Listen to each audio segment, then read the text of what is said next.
All welcome back to my vlog. ಇವತ್ತಿನ ವಿಲಾಗಲ್ಲಿ cabbage sambar ಹೇಗೆ ಮಾಡೋದು ಅಂತ ತೋರಿಸೋದು ಬನ್ನಿ. ನಾನು ಫಸ್ಟು ಕುಕ್ಕರಲ್ಲಿ ಬೇಳೆ ತೊಳೆದು 2 ಟೊಮೊಟೊ ಬೇಳೆನ ತೊಳೆದು ಬೇಯಿಸ್ಕೊಂಡಿದ್ದೆ.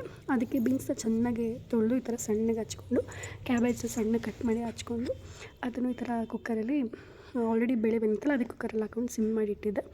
ಇಲ್ಲಿ ಒಗ್ಗರಣೆಗೆ ಮಸಾಲೆಗೆ ನಾನು ಸ್ಪೈಸಸ್ಸು ಚಕ್ಕೆ, ಸ್ವಲ್ಪ ಲವಂಗ, 2 ಬೆಳ್ಳುಳ್ಳಿ ಸಿಪ್ಪೆ ತೆಗೆದಿದ್ದೆ, ಈರುಳ್ಳಿ ಮತ್ತು ಒಂದು 9 ಕಾಳು ಮೆಂತ್ಯ, ಸ್ವಲ್ಪ ಮೆಂತ್ಯ ಹಾಕ್ಕೊಂಡು ಚೆನ್ನಾಗಿ ಫ್ರೈ ಮಾಡಿಕೊಂಡು ಅದನ್ನು ಕಾಯಿನ ಫಸ್ಟ್ ರುಬ್ಕೊಂಡು ಅದಾದಮೇಲೆ ಸ್ಪೈಸಸ್ಗಳನ್ನೆಲ್ಲ ಹಾಕಿ ಮಿಕ್ಸಿ ಮಾಡ್ಕೊಬೇಕು. ಆಮೇಲೆ ಅಡುಗೆ ಖಾರದ ಪುಡಿನ ಮಾಮೂಲಿ 2 ಸ್ಪೂನ್ ಹಾಕ್ಕೊಂಡು ಎಷ್ಟು ಬೇಕೋ ಅಷ್ಟು ಮಿಕ್ಸಿಲಾಗಿ ಇಟ್ಕೊಂಡಿದ್ದೀನಿ. ಇದಾದಮೇಲೆ ಬೇಯಿಸ್ಕೊಂಡಿರೋದನ್ನೆಲ್ಲ ಹಿಂಗೆ ಫಸ್ಟು ಸಪ್ರೇಟ್ ಮಾಡಿಕೊಂಡು ಕಟ್ಟನ್ನ ಸಪ್ರೇಟ್ ಮಾಡ್ಕೊಬೇಕು.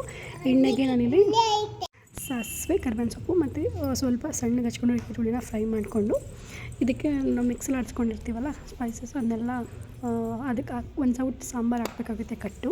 ಕಟ್ಬಿಟ್ಕೊಂಡಿರ್ತಲ್ಲ ಅದನ್ನ ಹಾಕಿದ್ರೆ ಟೇಸ್ಟ್ ಬರುತ್ತೆ ಚೆನ್ನಾಗಿ.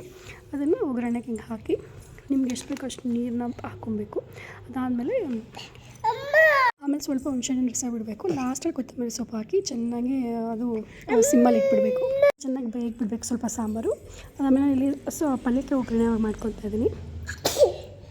ಏನಿಲ್ಲ, ಒಗ್ಗರಣೆಗೆ ಎಣ್ಣೆ, ಸಾಸಿವೆ, ಜೀರಿಗೆ, ಸ್ವಲ್ಪ ಒಣಮೆಣ್ಸಿನ್ಕಾಯಿ, ಕರಿಬೇವಿನ ಸೊಪ್ಪು ಹಾಕ್ಕೊಂಡು ಪಲ್ಯ ಆವಾಗಲೇ ನಾವು ಬಸ್ಕೊಂಡಿದ್ವಲ್ಲ ಅದನ್ನು ಎತ್ತಾಕ್ಬಿಟ್ಟು ಮೇಲೆ ಕಾಯಿ ತುರಿ ಉದುರಿಸ್ಕೊಂಡ್ರೆ ತುಂಬ ಚೆನ್ನಾಗಿರುತ್ತೆ ಟೇಸ್ಟು ತಿನ್ಬೋದು.